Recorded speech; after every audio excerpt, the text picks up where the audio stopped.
এটা একটা শেষ দরকার। যদি প্রয়োজন হয় ওদের সবার আগে আমি পেটে দেবো শেষ দরকার। কিন্তু এক সময় আমরা ট্রেনিং প্রাপ্ত ছিলাম ন্যায়ের পক্ষে।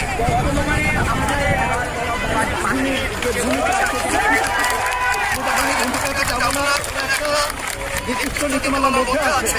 আমি একজন এক্স, আমার জন্য নীতিমালার প্রযোজ্য না। আমাকে এখনো জন্য দেশের জন্য সাধারণের জন্য এখন যদি কল করা হয় আমি ready to die, no problem. সেজন্য নিজের নৈতিক দিক থেকে তাকে সাড়া দিয়ে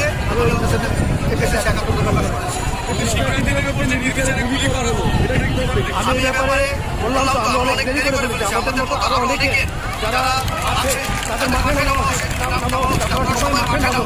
আমাদের ছাত্রদের পাশে, আমাদের সন্তানদের পাশে যারা আরো অবসরপ্রাপ্ত লেফটেন্যান্ট ইন্সপেক্টর, আমি আমার নৈতিক দায়িত্ব থেকে এসেছি একজন এক্স আর্মি অফিসার হিসেবে আমার কাছে মনে হয়েছে